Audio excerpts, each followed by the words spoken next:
Él tiene el país en quiebra, mejor es no hablar del cobre.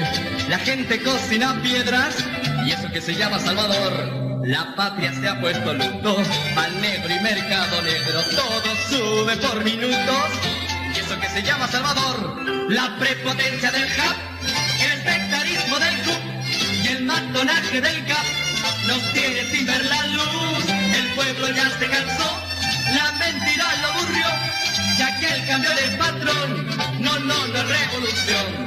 El fracaso es evidente, ya no hay ni medicamentos, tiene hambre toda la gente, y eso que se llama Salvador. Los capaces son cesantes, hoy reinan los ignorantes, se engaña con gran desplante, y eso que se llama Salvador.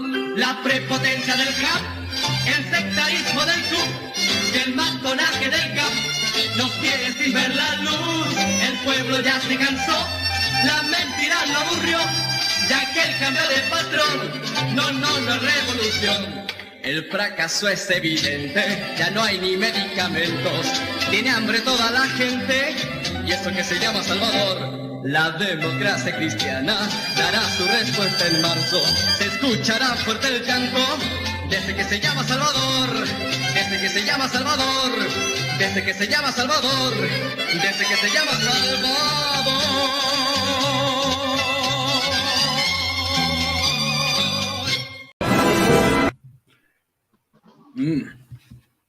Muy buenas tardes a todos, espero que estén bien, espero que hayan pasado un muy buen día y yo creo que este directo va a ser pero majestuoso. No por el tema en sí, porque yo creo que ya mucha gente sabe a grandes rasgos del tema, sino por el invitado que tenemos el día de hoy, que es don Nicolás Márquez. Un gusto, muchas gracias por aceptar la invitación a este canal.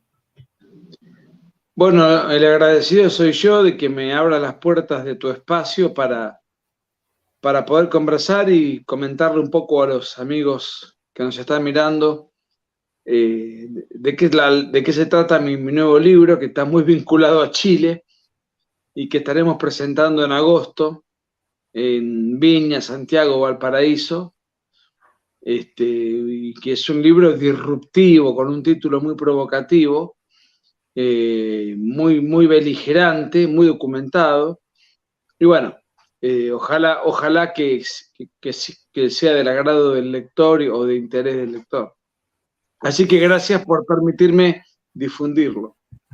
No, por supuesto que hay que difundir ese material porque justamente vamos a conversar obviamente a grandes rasgos del libro, porque es realmente interesante porque no se toma, o sea, cuando uno piensa en el gobierno de Allende, uno se queda con lo que enseñan en el colegio, cuando te lo enseñan los profesores, cuando lo comentan los panfleteros en la televisión, que era un gobierno democrático y popular, siempre con la palabra democrático y popular, pero la tesis de su libro va en contrario de eso. Bueno, yo no sé exactamente, me imagino lo que les enseñan en el colegio, porque, a ver, lo que pasa en Chile pasa en muchos lugares. La izquierda se adueñó del pasado. Dentro de la batalla cultural, yo como escritor revisionista generalmente, y a través de mis libros, cualquiera que me googlee un poco, va a advertir que trato de revisar el pasado con insistencia, por alguna razón me atrapa en determinados periodos históricos de la historia. Hice una biografía sobre el Che Guevara, desarmando a un sujeto tan innoble como el Che Guevara, y también estudié y traté de confrontar con el pasado argentino pésimamente explicado, y creo que Allende es un personaje gravitante. Después del Che Guevara es uno de los fetiches idolátricos favoritos de la izquierda, por lo menos de la izquierda hispanohablante. Y justamente hay una permanente insistencia en el uso de vocablos que confunden a la opinión pública. Por empezar, el gobierno de Salvador Allende no era popular, o sea, Salvador Allende ganó con el 36% de los votos. Eso no le alcanzaba para ser presidente. O sea, 2/3 de los votos de la población no eran comunistas, que fue la famosa alianza de la UP, la Unidad Popular, que ganó con el Partido Socialista, que estaba a la izquierda del Partido Comunista, más otras organizaciones de extrema izquierda menores, más el MIR, que era parte de ese gobierno, aunque oficialmente no lo formara, porque era una organización terrorista, ganaron con el 2/3 de los votos. Eso se dirimiría en el Congreso de la Nación según la Constitución entonces vigente de 1925. Decía, bueno, si alguien no saca la mitad más uno de los votos, los congresistas son los que tienen que dirimir entonces quién va a ser el próximo presidente. Y la derecha sacó el 35, o sea, fue una elección hiper reñida. Y en tercer lugar quedó la Democracia Cristiana, que en ese momento era gobierno, y que fue un gobierno desastroso. De hecho, el candidato de la Democracia Cristiana, Rodomiro Tomic, sacó la mitad de los votos que sacó Frei Montalva, que era el presidente de la época. Cuando se postuló, eso confirma el descontento con el gobierno que había. Pero, bueno, los demócratas cristianos cobardemente le allanaron el camino a la izquierda a través de su gobierno, a través de un montón de situaciones, y terminan otorgándole los votos a Allende. O sea, primer punto, no era popular. Segundo punto, se sabía el peligro que significaba para Chile Salvador Allende. Los demócratas lo sabían mucho, los demócratas cristianos también. Por eso le hacen firmar a Salvador Allende, a cambio de darle los votos, un famoso estatuto de garantías en donde él se comprometía a respetar la propiedad privada, la libertad, la democracia, la república, etcétera, etcétera. Cosa que no hizo. Pero hay un famoso reportaje que está en YouTube, que se lo hace un famoso agente marxista, Régis Debray, a Salvador Allende. Régis Debray incluso era un delincuente internacional, estuvo en los campamentos guevaristas en Bolivia, fue apresado y detenido y estuvo 4 años preso, después fue indultado, y le pregunta a Salvador, le dice, ¿era necesario firmar el Estatuto de Garantías? Y si no se lo firmaba, Salvador Allende no obtenía los votos de la democracia cristiana. Entonces le dice, y era necesario. Nosotros teníamos que llegar al poder. El objetivo era llegar al poder. Después gobernábamos como nosotros queríamos. Entonces, bueno, ese gobierno no fue popular por las características electorales señaladas. Tuvo un origen, una legitimidad de origen a nivel legal, democrática, eso es cierto, pero un gobierno, digamos, a ver, Hitler, Mussolini, Juan Perón, Hugo Chávez, está lleno de casos de dictadores que gozaron en primera instancia de la legitimidad de origen de acceso al poder, pero en el ejercicio del poder, Allende fue un presidente ilegítimo en todo momento, desde el inicio hasta su finalización en el 11 de septiembre. Todo su gobierno se caracterizó por efectivamente instaurar una dictadura de inspiración comunista. Esto lo tengo chequeado y acreditado desde el primer renglón del libro hasta el final del libro. Lo tengo chequeado desde el punto de vista político, desde el punto de vista ideológico, desde el punto de vista jurídico y desde el punto de vista institucional. Allende era un dictador. Lo podemos, desde cualquier ángulo que lo veamos, Allende fue un dictador comunista que tuvo la pretensión de ir un paso más allá. No solamente instaurar una dictadura comunista, autoritaria, como la que él encarnó, sino una dictadura comunista totalitaria. Que eso ya sería algo más asimilable a lo que ha sido Cuba. No llegó a ese extremo porque le faltó tiempo y porque o sea que su pretensión fue abortada en tiempo pertinente, sino porque además no tenía el consenso popular suficiente. Por eso lo de popular es un tema mentiroso y engañoso. Nunca fue un gobierno popular, siempre fue un gobierno minoritario. Es que es un chiste, los marxistas, la izquierda siempre se pone en ese título de popular, así como para hacer creer a la gente que son grandes masas, que son prácticamente todo el pueblo. Uno ve el caso chino, uno ve el caso de Vietnam, uno ve el caso de todas estas repúblicas comunistas, que, entre comillas, repúblicas, dictaduras comunistas de Europa del Este, todo eso, y siempre con el término popular. Y entonces, por eso yo se lo preguntaba. Y mucha gente ya lo sabe, pero y yo le hago las preguntas como alguien ignorante, me estoy poniendo como alguien que no sabe, como un alumno en segundo medio, en la preparatoria, para que usted me entienda. Así. Entonces, esa era mi pregunta. Pero realmente uno puede observar que este centro, yo soy creyente que nunca existen los centros, pero bueno, este centro político, la democracia cristiana, en todos los países actúa de esa forma, siempre transando con la extrema izquierda. Y la democracia cristiana acá en Chile hizo su papel y después, para tampoco irnos tan adelante en el tiempo, después se iban a dar vuelta la chaqueta. ¿Sí?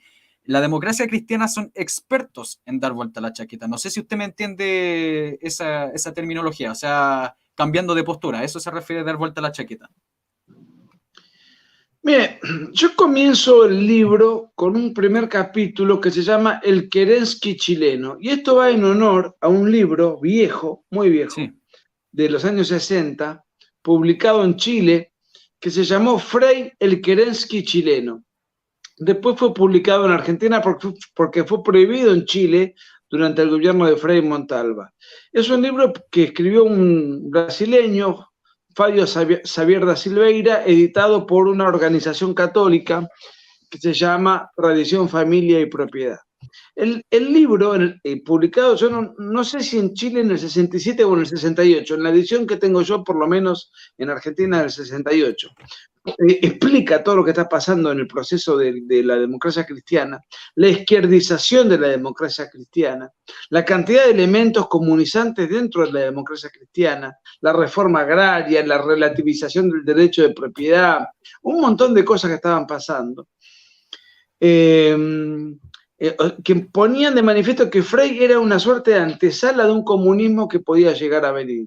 El libro fue premonitorio, porque eso era 2 años antes de que la propia democracia cristiana le entregara en bandeja al comunismo internacional un país, tomá. Ahora ese país pasó a ser dependiente de Cuba, Castro comunista, dictatorial, etcétera, etcétera, a cambio de hacerle firmar un estatuto de compromisos, etcétera. Ahora, cuando se produce el 11 de septiembre del 73, esto es muy importante, la democracia cristiana apoya totalmente el pronunciamiento. Cuando se produce el alzamiento militar, había 3 presidentes vivos en Chile: Videla, Alessandri y Frei Montalva, y un futuro presidente de Chile, que era Patricio Aylwin en ese momento, que era senador. Los 4 se pronunciaron y está en todo, en YouTube y en todos lados, y yo transcribo los 4 se pronunciaron a favor del alzamiento militar. Los 4. Además, se pronunció a favor del pronunciamiento militar el Congreso de la Nación, la Contraloría General de la República y la Corte Suprema de Justicia. O sea, ese pronunciamiento era legal, era políticamente indispensable y contaba con el aval de todas las fuerzas políticas de Chile, de los presidentes, expresidentes que vivían y de quien fuera un futuro presidente como lo fue Patricio Aylwin. Y de la inmensa mayoría de la población chilena. Tiro un dato para desmitificar también el asunto del pueblo de Allende. En marzo del 73, te hablo, yo sé que vos tenés un conocimiento acabado del tema, nada de lo que yo te diga creo que te pueda sorprender, pero mucha gente joven seguramente va a tomar nota de esto. En marzo del 73 hubo elecciones en Chile. Bueno, las pierde Salvador Allende. ¿De qué pueblo habla? Las pierden. Las pierde por 10 puntos respecto de la oposición, pero no solamente las pierde, sino que después se confirma y comprueba que hubo un fraude enorme de parte del gobierno, falsificó 300.000 votos que constituían el 10 puntos. Sí. O sea que y eso lo confirma la Cámara de Diputados a través de una investigación de una comisión investigadora, además de la Universidad Católica y otros organismos que estuvieron estudiando el fraude. Entonces, Allende habría perdido, de no existir ese fraude, por 20 puntos. Hubiese sacado 1/3 de los votos. Y eso es el núcleo duro que él tenía, de la gente que tenían subsidiada, maniatada, los guerrilleros, la JAP, todas las estructuras paralelas del poder fáctico autoritario que él montó. Y sin embargo ellos hablaban del pueblo. O sea, los 2/3 de Chile que abominaban del gobierno de Salvador Allende no eran pueblo. Solamente es pueblo aquel que es acólito de la Unidad Popular en calidad de minoritario. O sea, eso es la demagogia de Allende, que era un gran demagogo, y forma parte del discurso propio de la izquierda, de hacer uso y abuso de la palabra pueblo, cuando el pueblo en líneas generales no los apoya, al contrario, les desconfía. Les desconfía porque si se entiende por pueblo las masas más pobres, los sectores postergados, la izquierda no les soluciona ningún problema. No les permite ascender de clase social, no les permite ser propietario, no les permite cambiar un automóvil, no les permite... O sea, no existe un solo modelo izquierdista exitoso que haya un solo modelo izquierdista que haya sido exitoso. Algunos me van a decir, bueno, no, pero cuando Pinochet entrega el poder en el 90, durante 20 años gobernaron coaliciones de izquierda o de centro izquierda. Sí, nominalmente, pero en los hechos concretos no modificaron la economía de mercado, no modificaron la Constitución del 80, las bases fundamentales, no modificaron las libertades, la propiedad, todo aquello que siempre abrazó la derecha, ya mantuvieron ese sistema. Mientras ese sistema se mantuvo, Chile siguió por la senda del crecimiento, del esplendor y construyendo un país que deslumbró al mundo. Pero hay un tema interesante. ¿Quiénes son los que reivindican al gobierno de Pinochet? Los que más lo reivindican son los de la Concertación.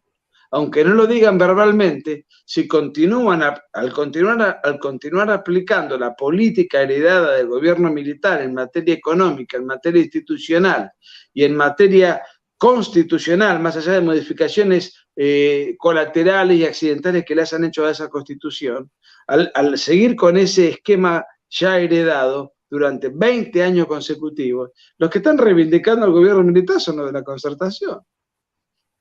Por ahí no lo van a reconocer públicamente porque son unos cínicos. O sea, son unos cínicos y unos hipócritas, pero si yo estoy en desacuerdo y satanizo al gobierno militar, lo que hago es volver a las medidas aplicadas por el gobierno de la UP, que se caracterizó por la confiscación ilegal, se caracterizó por la expropiación, por la emisión de monedas sin respaldo, por el control de precios, etcétera, etcétera, etcétera. Esto desde el punto de vista económico.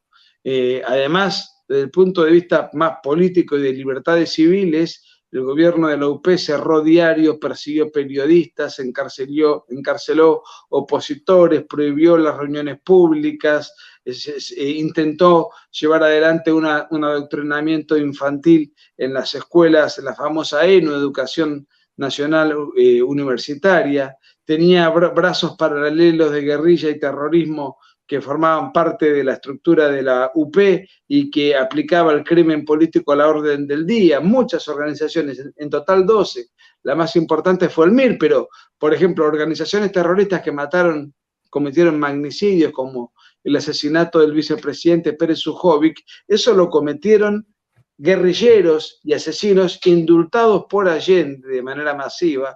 Llevó adelante indultos de guerrilleros que estaban presos por delitos y crímenes cometidos. Y después que los libera, siguen con los crímenes matando, como por ejemplo a este asesinato tan resonante, que lo menciono por la envergadura de la víctima que cae bajo las balas marxistas. Un sobrino de Allende era uno de los cabecillas del MIR, y yo tengo declaraciones de él explicando los vínculos que tenían permanentes con Allende, y además Miguel Enríquez, el líder máximo del MIR, de esta organización castrocomunista capacitada en Cuba, se reunía con el general Prats, que era el general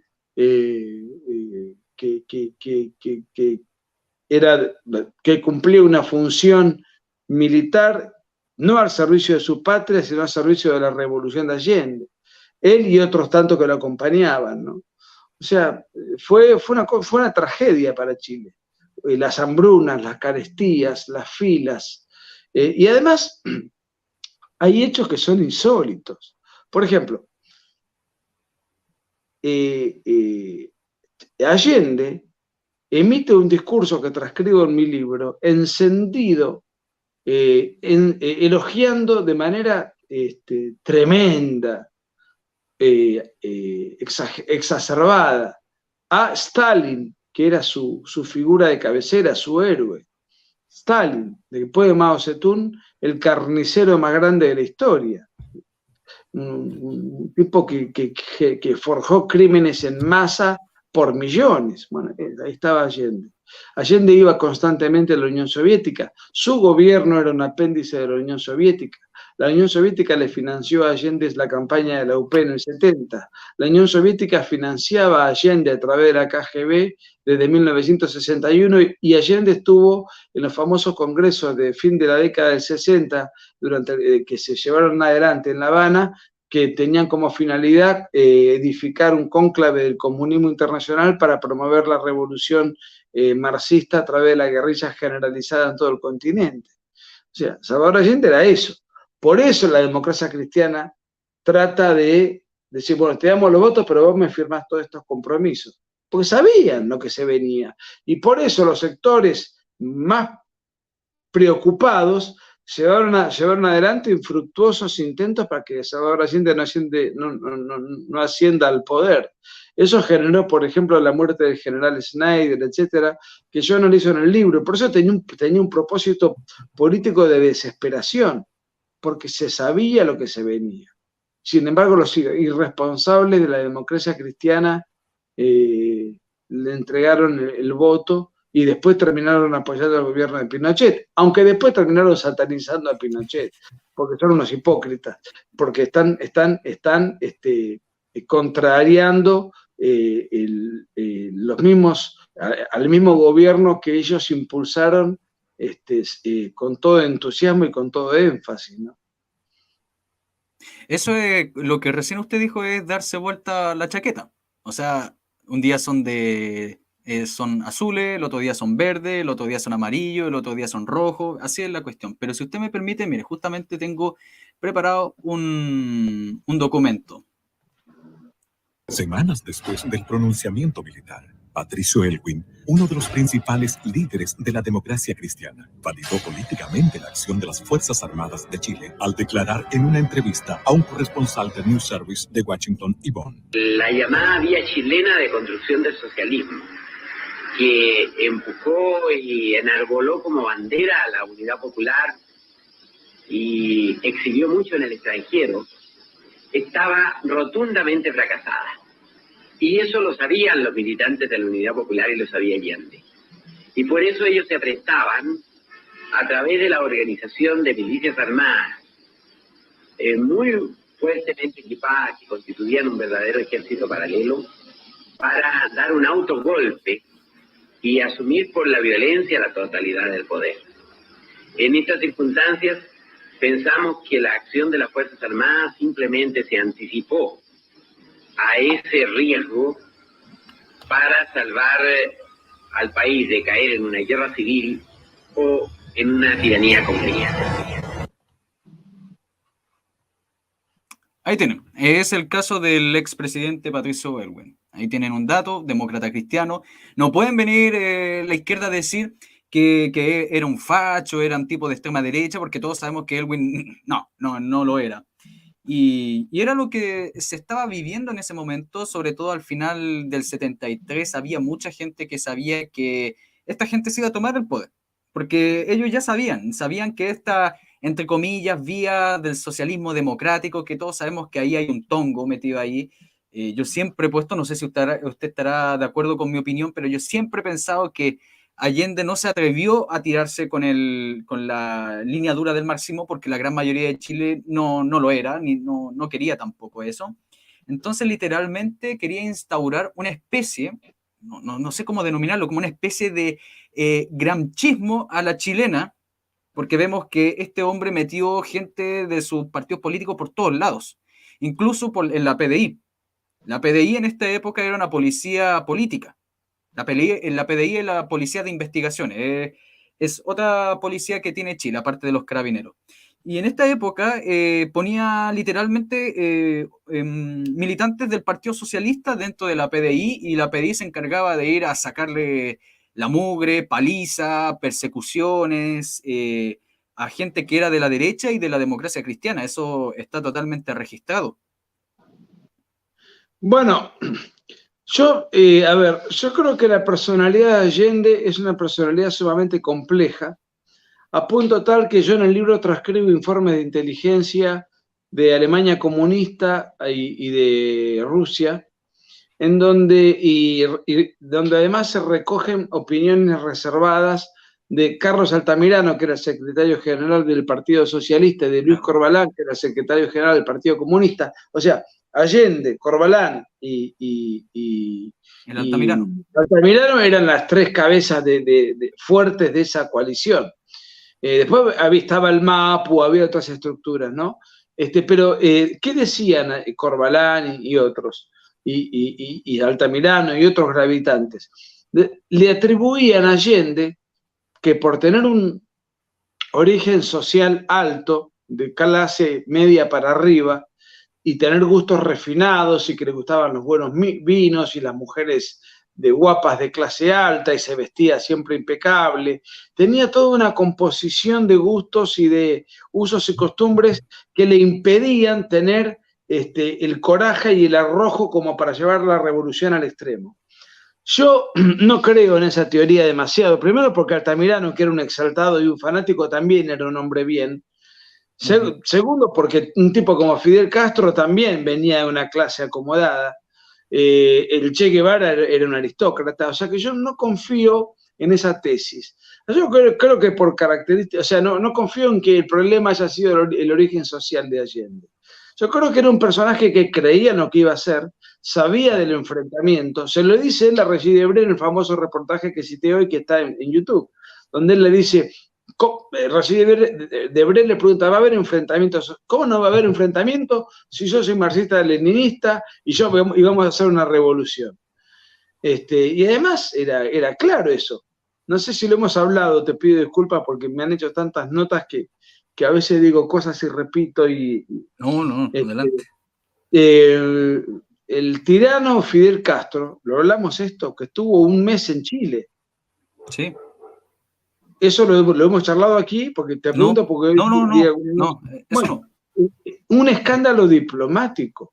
El tirano Fidel Castro, después al cumplirse un año de gobierno de la Unidad Popular, viaja a Chile, no para hacer una comedia, estar 3-4 días y volver. No, un mes. Recorrió 9 ciudades, brindó 20 conferencias, se reunió con los guerrilleros, se reunió con curas de tercermundistas, se reunió con políticos de todo, atacó a la oposición, dirigió la revolución, etcétera, etcétera, etcétera. Y Allende hizo un papel de idiota, porque todos los ojos y las cámaras estaban puestas en Fidel Castro, entonces parecía como que Fidel Castro era el que verdaderamente mandaba. Y yo creo que de alguna manera era el que verdaderamente mandaba. Y Allende hacía un papel de ayudante, de vicedictador, digamos.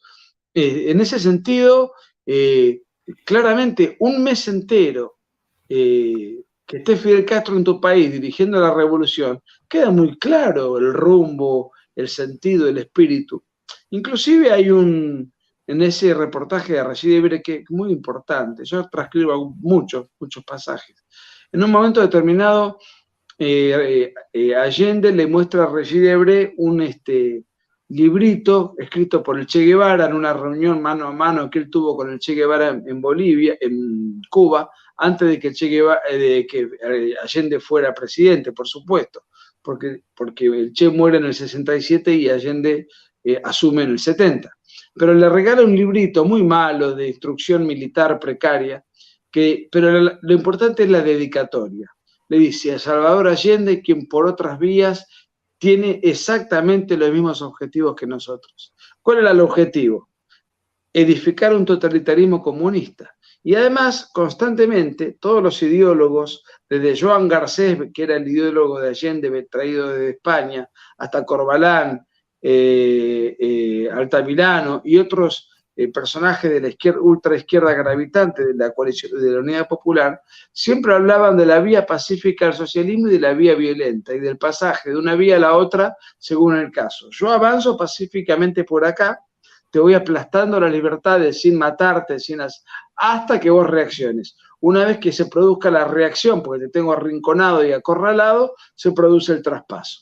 De todas maneras, la violencia era permanente, porque el crimen político de las organizaciones guerrilleras y terroristas colaterales que operaban al servicio del gobierno estaban constantemente matando, masacrando, ocupando fondos, etcétera, etcétera. La justicia estaba paralizada, no porque sus fallos que ordenaban restituir la propiedad a sus legítimos dueños no se aplicaban, porque había una orden que la emitió Prats de inaplicabilidad de todas las sentencias, y el Congreso estaba paralizado y Allende gobernaba por decreto.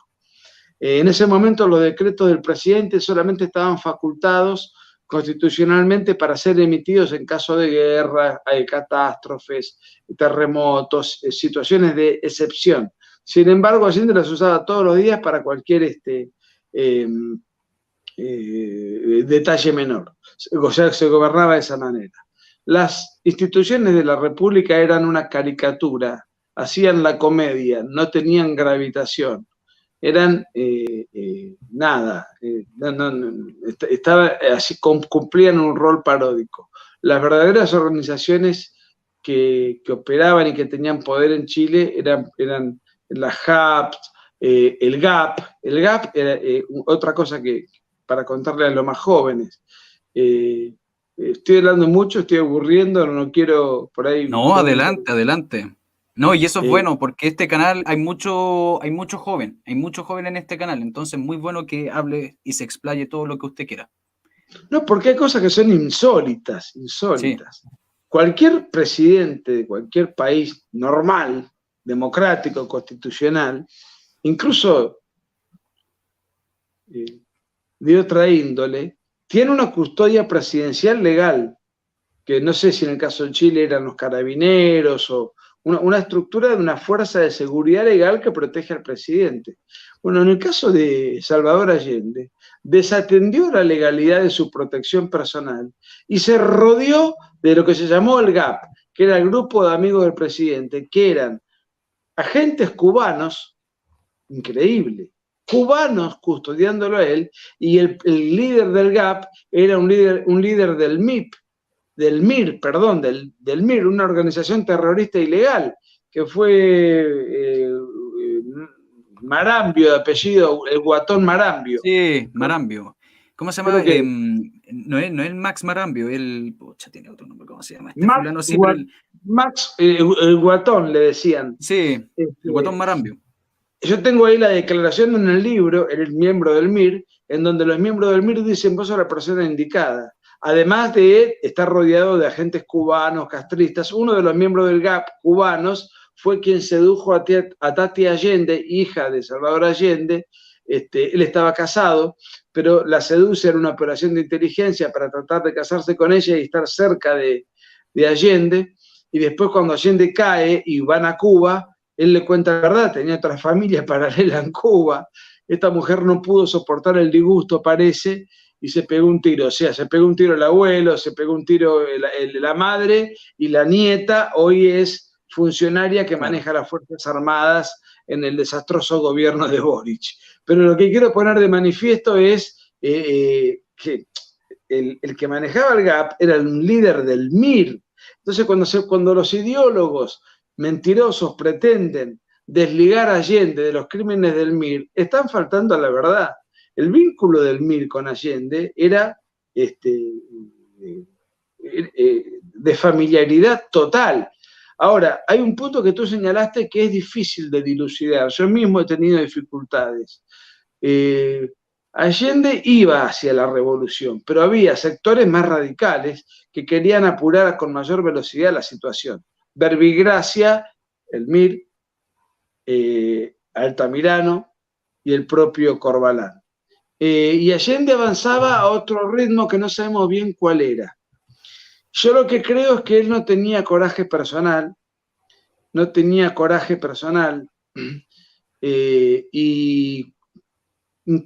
en el año 73 él sufrió 3 derrotas políticas muy fuertes, 4. Una electoral, a pesar del fraude que hicieron. Otra fue la huelga del Teniente, donde toda la chilenidad abrazó y apoyó a los mineros del Teniente, y Allende tuvo que retroceder.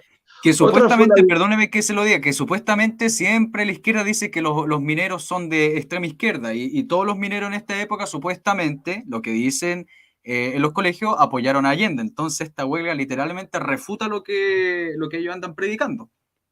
No, y que claramente eran sectores populares. Y después aparece la huelga de los camioneros, que también eran gente de clase media. Había 56.000 camiones y 40.000 propietarios, o sea que la inmensa mayoría eran propietarios de un camión. Entonces, no eran ricos terratenientes. La huelga de los camioneros, apoyada masivamente por el gremio de camioneros y por el grueso de la chilenidad, ahí Allende trata de militarizar su gobierno, lo llama al canalla del general Prats, trata de hacer un gobierno castrense porque se veía debilitado, y sin embargo pierde la pulseada. Y después intenta marxistizar, lavar el cerebro de los niños a través de la educación nacional unificada. Se produce otra protesta brutal y el gobierno otra vez tiene que retroceder. Ahí Allende se da cuenta de que está en minoría, de que necesita intensificar el accionar de la guerrilla y el terrorismo, y de que tiene que partir a las Fuerzas Armadas en dos y llevar a cabo la guerra civil. Para eso, todo eso estuvo, y ahí lo dice Elwin en el video muy importante que vos pusiste. El propio Elwin reconoce que el gobierno iba a radicalizar a través de un autogolpe su gobierno y llevar adelante ya una situación de guerra civil abierta o de castrismo trasandino directamente. Y eso fue abortado por el 11 de septiembre. Y claro, el 11 de septiembre, que fue un día gravitante, ¿no?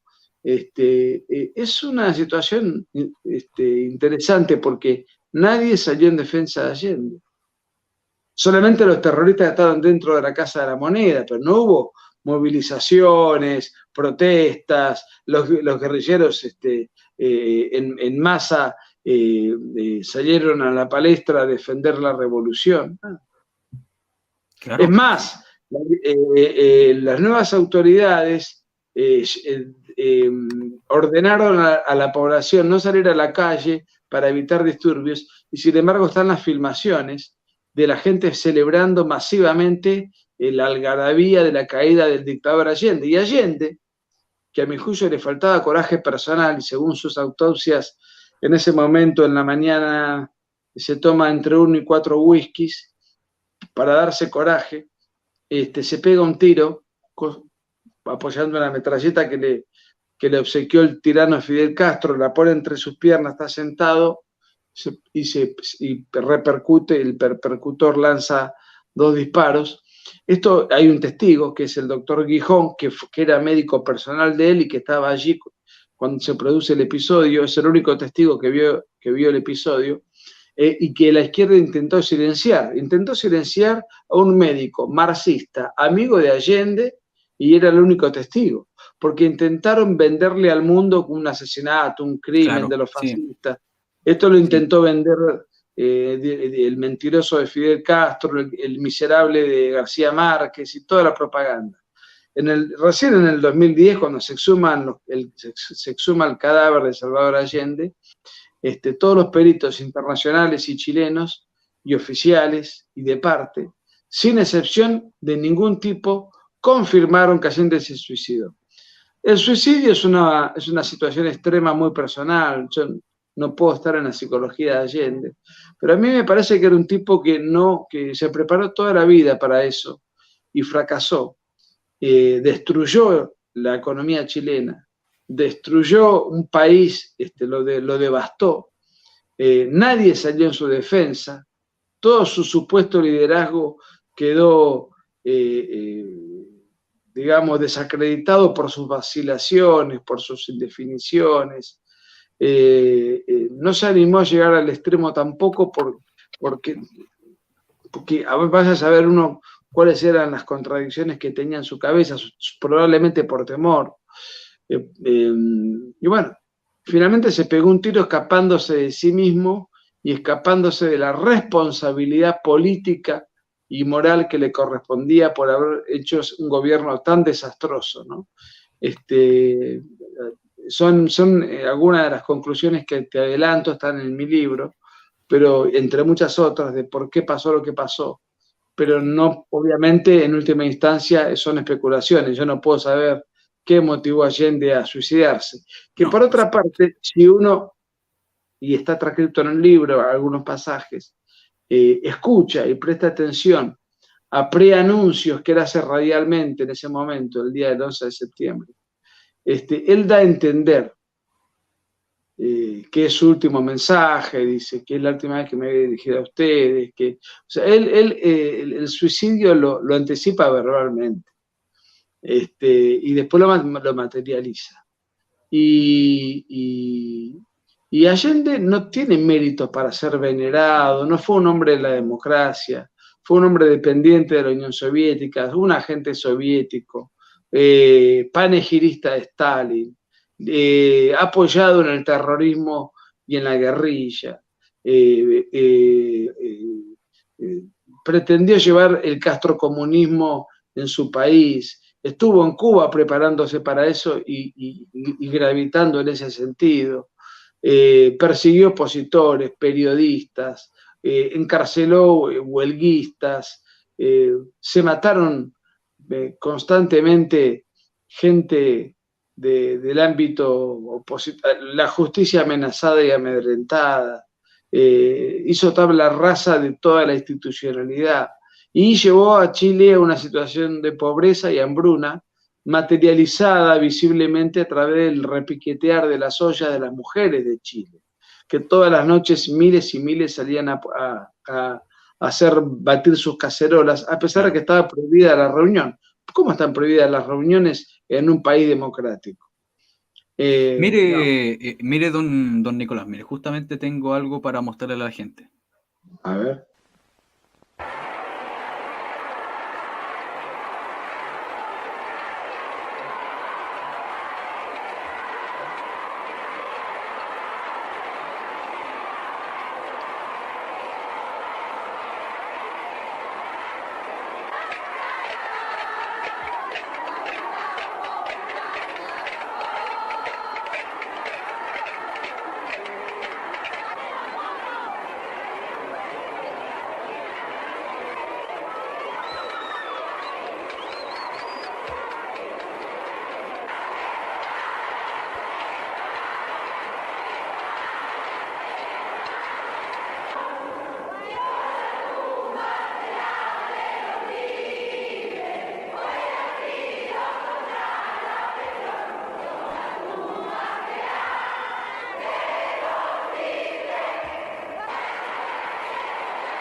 Ahí tiene por lo menos una de varios documentos que existen en YouTube sobre las mujeres con las cacerolas. Lo que a mí me da rabia, y para tampoco extrapolarlo hoy en día, es que la marcha de las cacerolas vacías era porque no había nada para comer.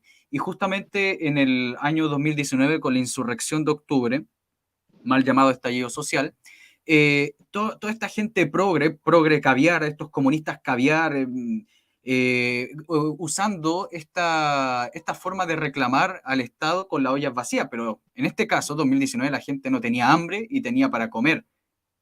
Esa era la razón de las ollas vacías, no había nada para comer. Entonces, claro, era un símbolo, digamos, mostrar la olla y hacerlo. Así es. Estaba viendo, mientras miraba la imagen, las muchas opiniones de la gente, hay un montón de conectados, gracias por la paciencia. Y alguien dijo por ahí, yo esperaba encontrar algo objetivo y al contrario, acá no se habla de la CIA.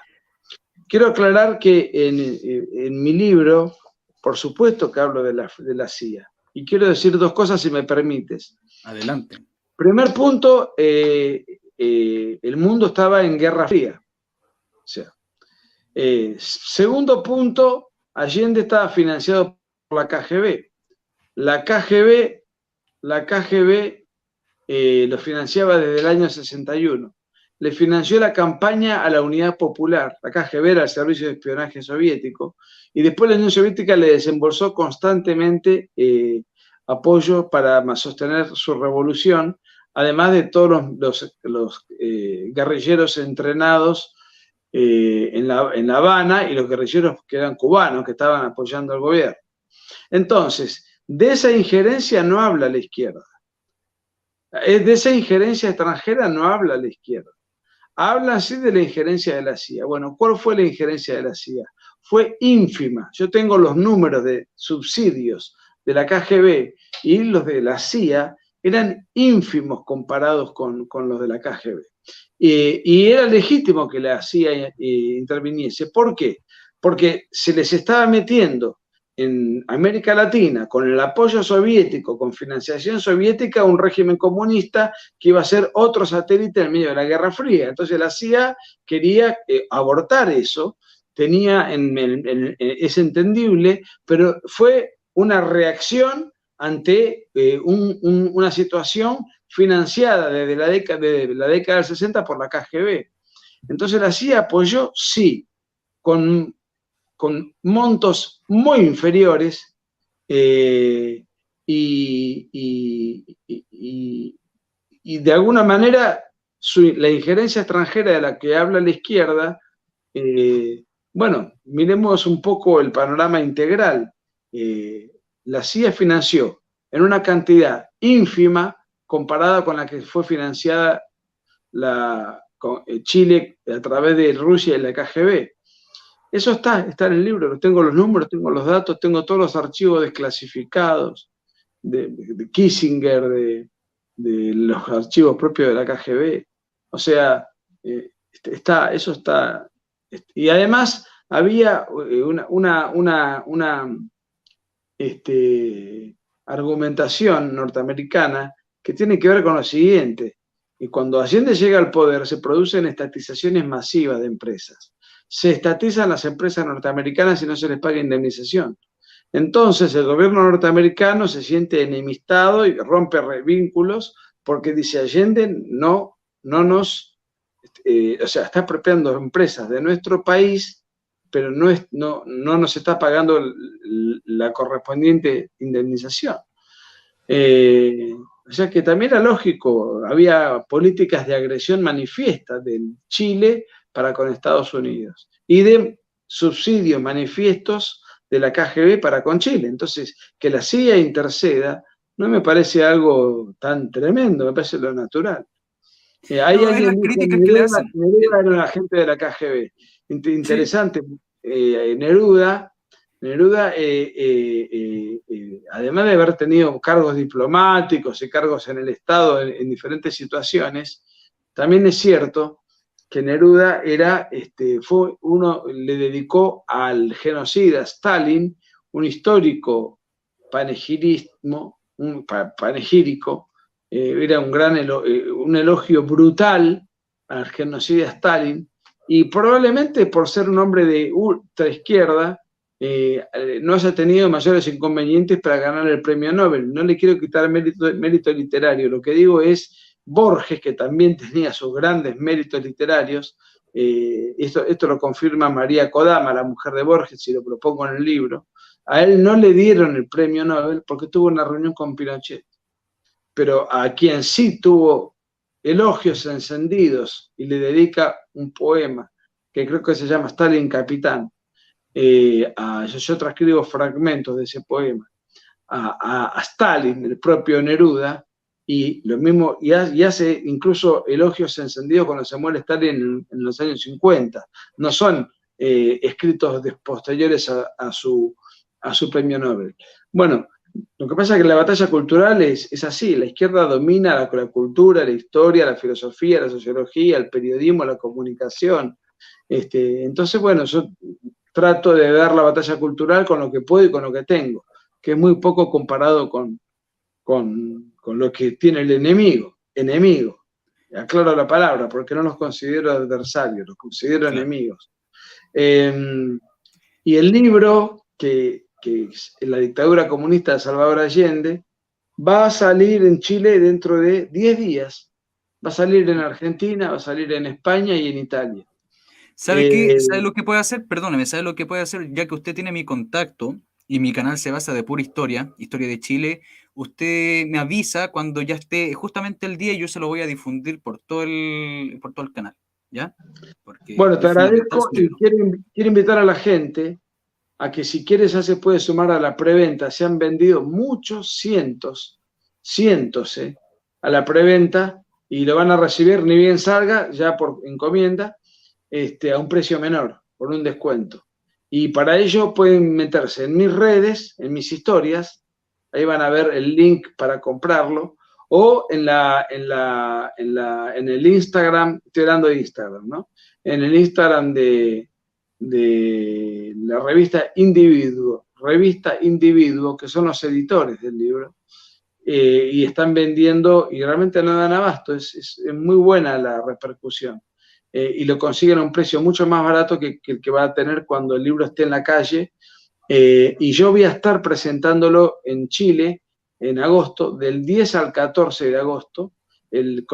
Concretamente voy a estar en Viña, en Santiago y en Valparaíso, y en Santiago, en Vitacura, el día 11 lo voy a estar presentando. Y el día 16 en Buenos Aires, en un auditorio muy grande, lo voy a estar presentando con Agustín Laje. Así que, bueno, daremos la pelea que hay que dar. Ojalá que podamos instalar el libro y que se multiplique. Es un libro de 220 páginas, muy fácil de leer, pero tiene 400 citas. O sea, es un libro corto. El periodo de Allende en realidad es corto, entonces también eso facilita que el libro no sea un ladrillazo, y se lee con mucha agilidad, un libro muy beligerante, muy irónico, burlón por momentos, y tiene visos de agresividad, y después también de reflexión política más tranquila, ¿no? Pero yo creo que a la gente se va a divertir mucho. Ya lo leyó y le fascinó de punta a punta el borrador Hermógenes Pérez de Arce, Claro. que es alguien a quien yo le tengo un gran respeto intelectual. Amigo Así que del canal. ¿Cómo? Amigo del canal. Viene con frecuencia al canal.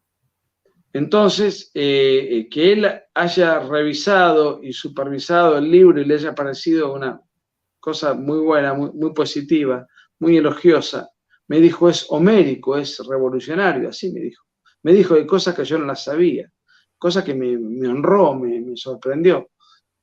Así que voy a Chile con la tranquilidad de que alguien que vivió los hechos, que fue diputado en su momento, que es un gran escritor y pensador, que trabajó como periodista durante muchos años y que es un gran jurista, me diga eso, me da tranquilidad para ir a Chile a defender el libro con todo entusiasmo y con toda confianza.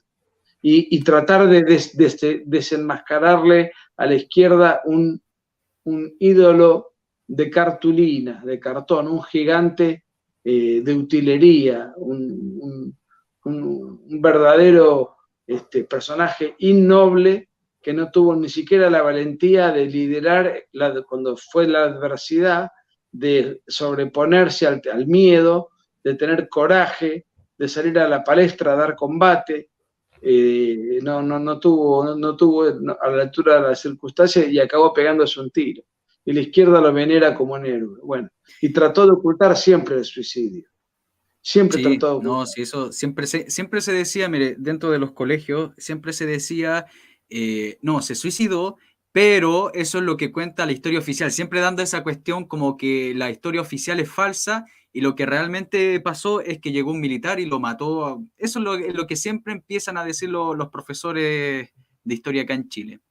Pero yo quería hacerle una pregunta, no sé si usted lo abordó en el libro o también lo quiere comentar, pero Allende también tuvo relaciones con China. ¿Qué podría decir usted acerca de eso? No, yo creo, hay algún informe que vi de Alemania comunista, en donde Altamirano y otros lo ven a él como un pequeño burgués con simpatías por el maoísmo. Yo creo que las relaciones que él mantuvo con China fueron escuetas, porque China estaba en guerra no, pero con un gran conflicto con el bloque soviético, o sea, no se tenían simpatía de ningún modo. Y la Unión Soviética era la que estaba financiando y solventando la revolución comunista en Chile. Entonces, las relaciones que tuvo con China, yo creo que él hubiese querido intensificarlas, pero la realidad es que fueron modestas, moderadas. Y quiero poner un ejemplo análogo. El Che Guevara en Cuba estaba desencantado con los rusos después de la crisis de los misiles, se reúne con Mao Zedong. Cuando se entera Fidel Castro, ese fue el fin de la relación entre Fidel Castro y el Che Guevara. Porque Fidel Castro dice, no podemos reunirnos con los chinos siendo que nosotros dependemos de la Unión Soviética política y económicamente. Es un acto de traición a quien nos está apadrinando. Por eso las relaciones, por lo menos hasta donde yo pude investigar, de Salvador Allende con China fueron diplomáticas, mesuradas, algún convenio, pero nada gravitante. De hecho, está la nómina de los 20.000 agentes de la órbita soviética que fueron a Chile en ese momento, estaba lleno de búlgaros, de checoslovacos, de rusos, muchos cubanos, prácticamente no había chinos. O sea que las relaciones que él pudo haber tenido con China, a mi juicio, han sido modestas, diplomáticas. A él creo que le hubiese gustado avanzar, pero no podía. Quiso hacer la arenga de Chile de país independiente y al contrario, lo que logró con su gobierno fue que Chile fuese un país totalmente dependiente, de manera tal que de Rusia. Y como Rusia estaba enemistada con China, los vínculos con China creo que fueron escuetos. Miren, yo, o sea, generalmente, y esto es realmente absurdo porque la situación, o sea, cualquiera que tenga cierto conocimiento histórico, podría decir que las relaciones sociales dentro de esta época estaban sumamente tensas. O sea, incluso hay gente que postula, y entro en ellos, que iba a haber una guerra civil. Le dejo la pregunta, pero primero quiero mostrar un par de videos, cortos obviamente, para mostrarle a la gente cómo estaba la situación, a la gente joven que ve este canal, cómo está la situación de la época. Y miren.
¡Salgan de aquí, weones! ¡No hacemos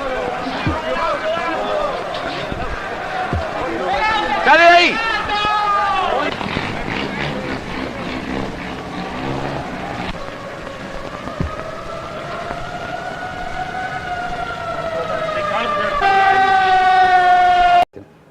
Las armas que estaban en Tomás Moro las había mandado Fidel. El GAP tenía una mayor provisión de armas, que eran básicamente armas que Allende, digamos, no las quería entregar por el temor, digamos, por el temor de que se usaran antes de tiempo. Que fue... El gobierno del señor Allende se estaba armando, se estaban recibiendo por diferentes canales armas de todo tipo, o sea, se estaba creando en forma paralela un ejército de otro tipo que fuera señalado por la Constitución. Esto, sumado a la forma como el señor Allende actuaba, es decir, él por un lado mostraba el deseo de no llevar a la guerra civil, y nosotros, por otro lado, teníamos la completa certeza de que el armamento llegaba, de que había escuelas de guerrilleros, de que había escuelas de activistas, es decir, por un lado, mostraba una cara de paz, y por otro lado, autorizaba que se preparara una revolución que sin lugar a dudas estaba destinada a producir la muerte de por lo menos 1 millón de hombres, de la gente que podríamos decir, no burguesa, sino que la gente con cierta preparación. Mire, para finalizar con esto, yo quería decir, justamente hay una pregunta bastante interesante de dónde saco este material, y yo recomiendo mucho 3 canales que se llama Historiador Derecho, Lobo Patriota Libertario y Nat de Nacionalismo, Nat Reaction. Así se llaman los 3 canales donde tienen mucho material de estos cortos, y son de ahí donde yo saco este material. Entonces, repitiendo la pregunta a usted, don Nicolás, ¿usted cree que hubiese acontecido una guerra civil? Sumo a tus recomendaciones muy buenas la película Pinochet, que es un documental de 2 horas que está en YouTube, se llama Pinochet, y ahí muestran todos estos antecedentes y declaraciones, etcétera, etcétera. La pregunta era sobre la guerra civil. Bueno, tanto Altamirano como Corbalán, como los comunicados oficiales del Partido Socialista y del Partido Comunista hablaban de la guerra civil de manera abierta y manifiesta. Y Allende, y tengo el discurso y el fragmento y lo cito, dice que van a pelear con los militares leales. Y había un desembosado interés en partir la unidad militar para llevar adelante la guerra civil, e inclusive el propio Prats reconoce en un momento que la guerra civil más o menos llevaría una carga de entre 500.000 y 1 millón de chilenos muertos, y muchos hablaban también de que sería asimilable a la guerra civil española. Si se partía el ejército, eso iba a suceder. Porque además había varios miles de guerrilleros con un ejército paralelo, a lo que se le sumarían militares que se insubordinarían a la estructura, y eso tendría una estructura muy importante como para dar batalla. Hay un dato: cuando cae Allende, el gobierno militar lleva adelante allanamientos, muchos donde encuentra arsenales de guerra muy, muy importantes. Quiero aclarar lo siguiente: tanto el general Prats como el general Bachelet le habían prometido a los guerrilleros darle los arsenales al momento de que se produzca la guerra civil, los arsenales militares. Es más, el general Prats viaja a la Unión Soviética, se reúne con el líder de la KGB encargado para América Latina, y él mismo lo dice, el líder de la KGB. Nosotros teníamos previsto enviarle a Chile, porque le pide armamentos, a Chile 3 embarcaciones disfrazadas de marina mercante con armamento que constituía unos 100 millones de dólares, no me acuerdo la cifra, de armamentos para que el general Prats los distribuya en sus esferas y estructuras gravitantes. Pero hubo un acontecimiento que fue la muerte del edecán de Allende, y ahí frenaron el envío de armas porque temían que las armas cayeran en manos de los militares que se suponían no estaban con Allende y que entonces iban a tratar de hacer un golpe de Estado. Entonces, ya la situación era límite. Para eso se forjó lo que se conoció como el Plan Z, que era hacer un autogolpe decapitando a los militares sospechosos de no adherir a la dictadura de Allende y hacer un autogolpe brutal y listo. Y ahora sí, mandar los ejércitos guerrilleros y torcer la disciplina militar. No lo pudieron hacer, primero porque eso estaba previsto para 8 días después de lo que fue el alzamiento del 11 de septiembre, y además yo creo que estaba devastada la dictadura, no había que comer, no había harina, las huelgas eran masivas, se hacían en todo el país, el descontento era popular, el repiquetear de las ollas era popular.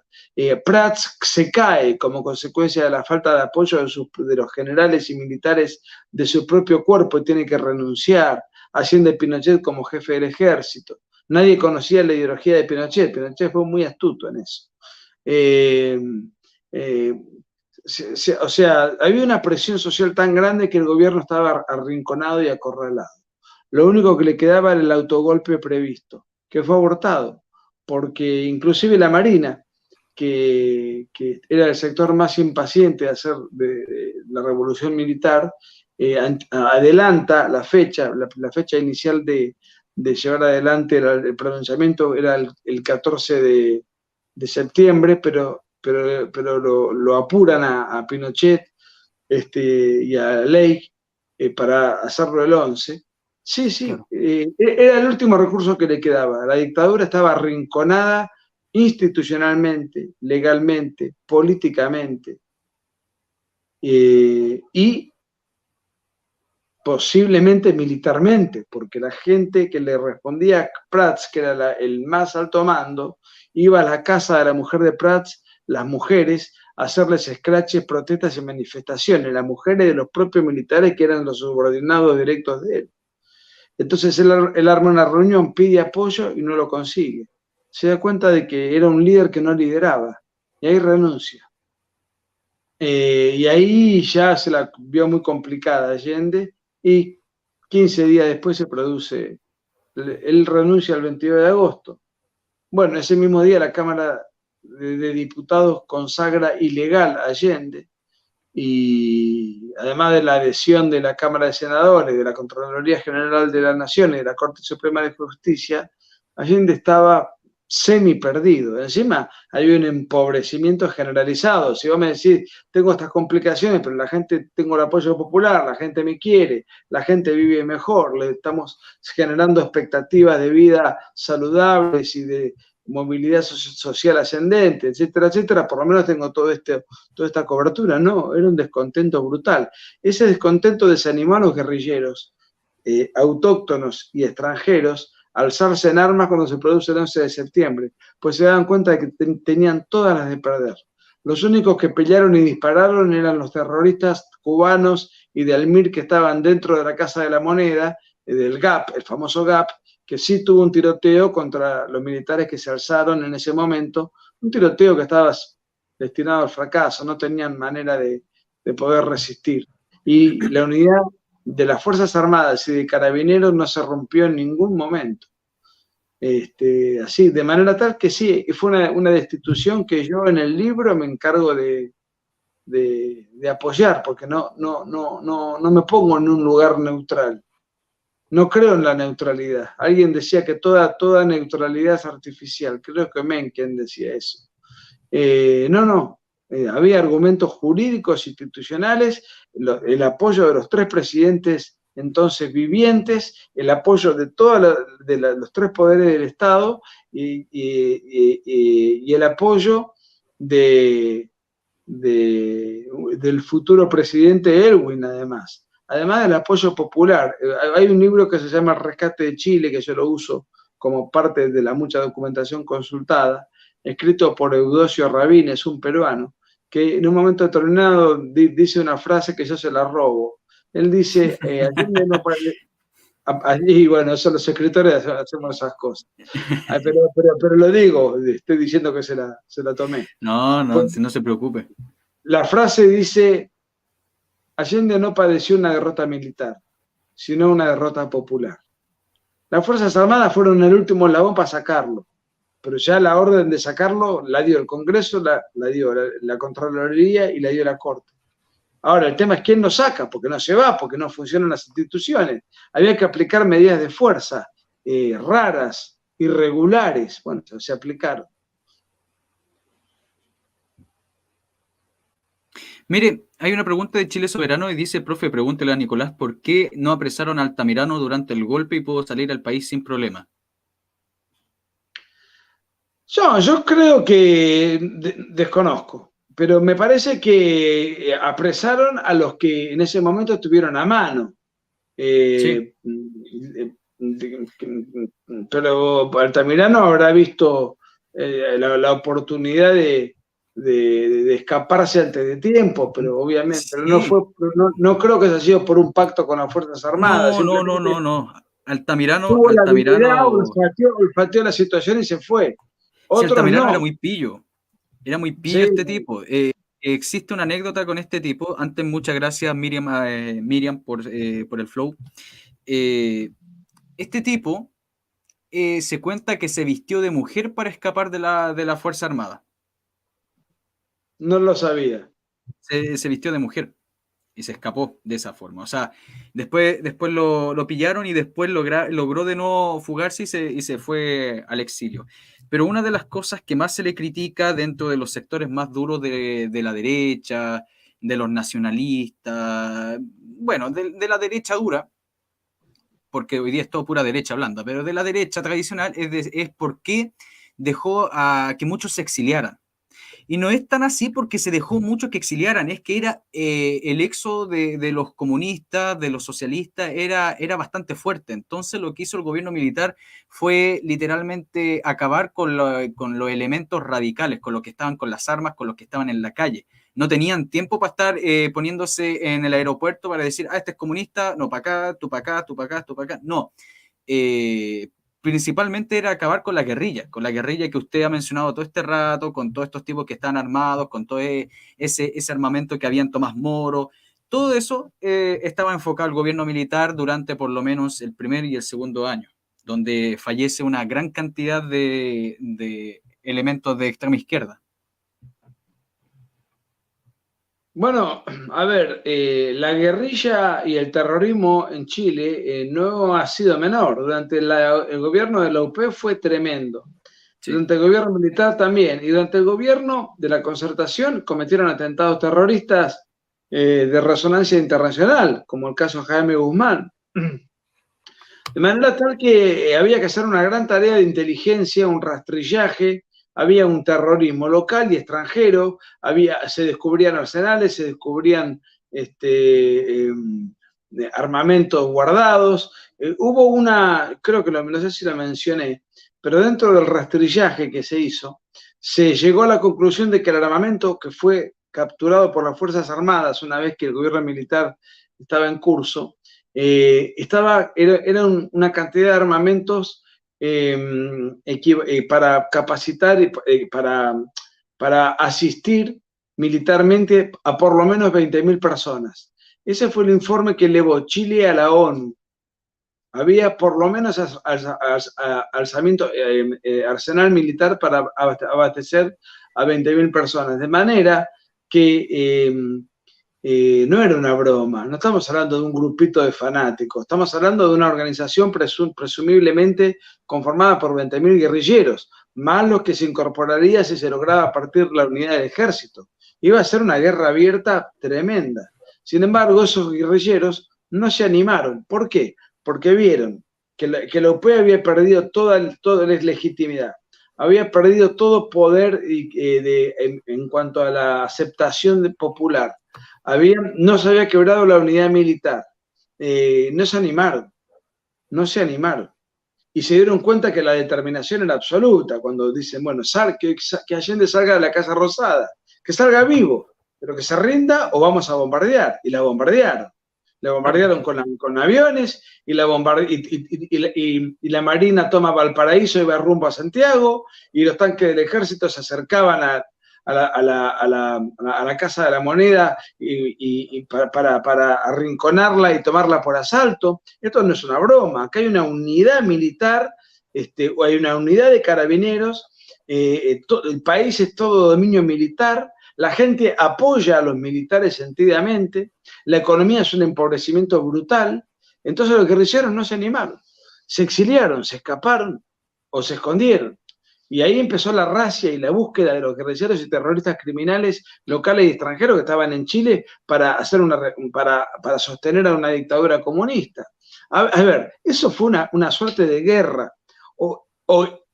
Si no llegó a ser una guerra, fue porque el alzamiento cortó esa situación, pero el crimen político estaba a la orden del día, la guerrilla existía, local y extranjera, no se podía soslayar, bueno, había que combatir lo que quedaba, que era mucho.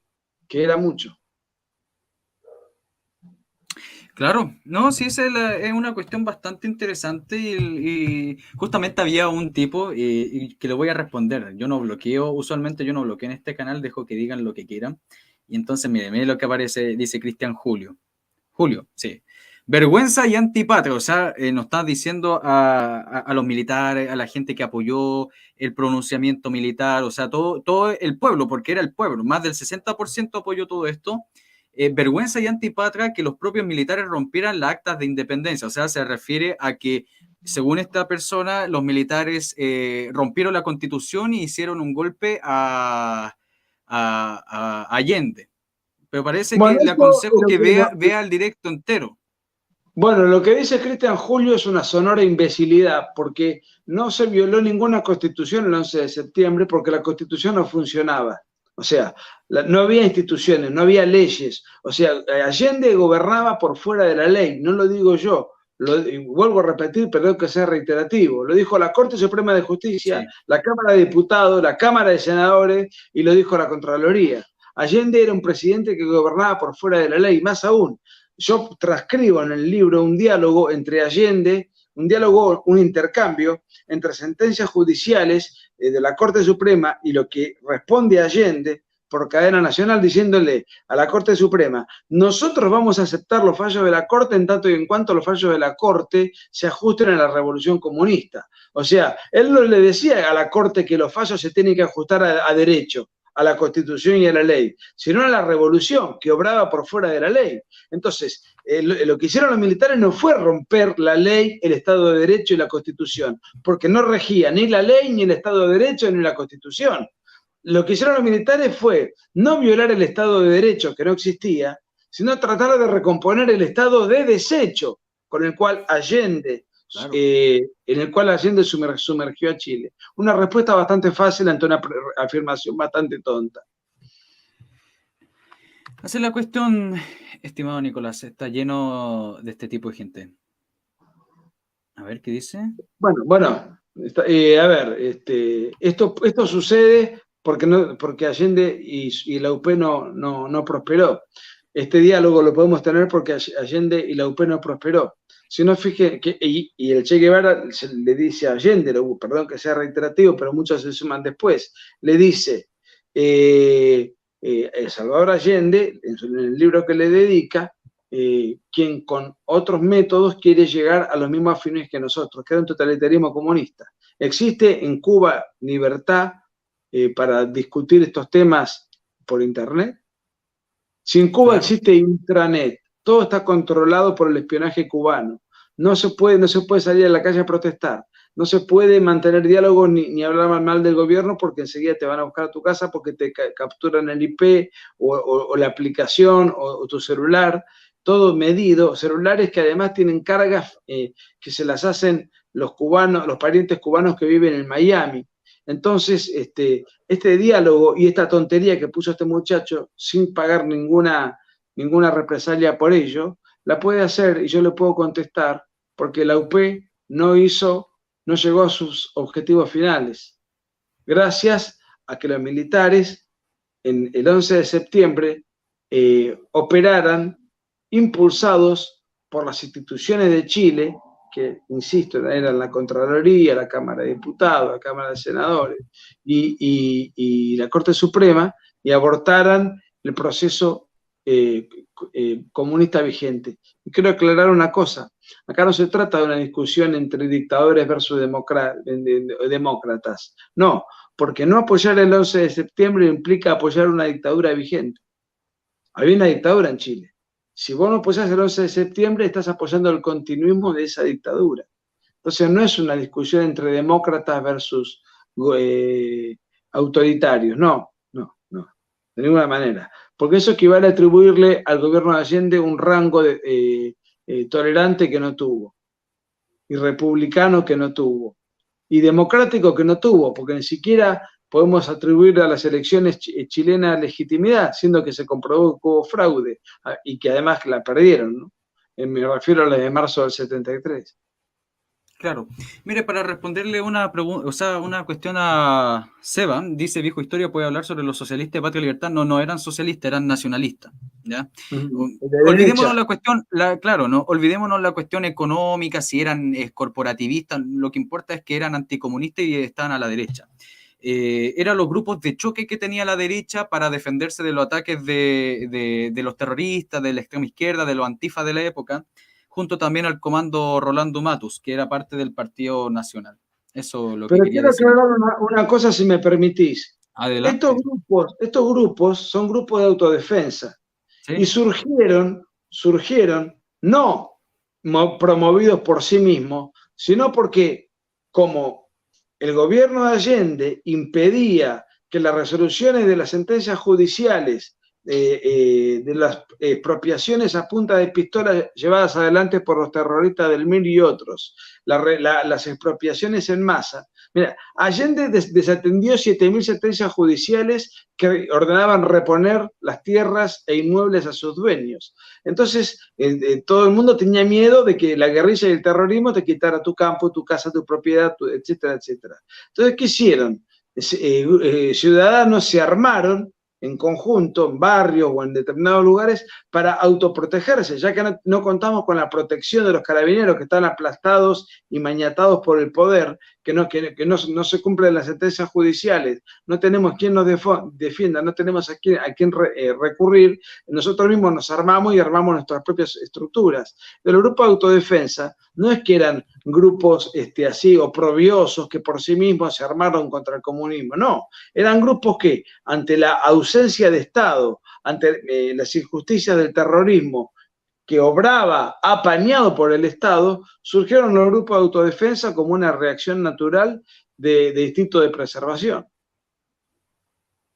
Mire lo que dice Solo Existo, un saludo, dice: profe, estoy desfasado sobre los vuelos de aviones para salir de Chile. Soy hijo de exonerado, mi padre fue obligado a firmar en el PC, en el Partido Comunista, para darnos comida, se nos dio la posibilidad de irnos, pero mi padre y familia se quedaron acá. Ahí usted puede ver, hay muchos casos de eso, por si acaso, estimado don Nicolás. Es una cuestión de que hay mucha gente que tuvo que firmar por algún partido de extrema izquierda, sin serlo, simplemente para alimentar a su familia, porque tenían un montón de hijos. Muchos casos así, muchos casos así. Es una cuestión bastante importante. Fue el periodo más oscuro que tuvo Chile. Por eso es tan importante dar la batalla cultural en todos los órdenes, incluyendo el pasado. ¿Por qué? Porque como se le ha mentido a la gente durante tantos años y tantas décadas, y entonces hay una frase de un pensador francés que siempre repito en todos lados: Maurras se escribe. Maurras. Charles Maurras decía: un error y una mentira.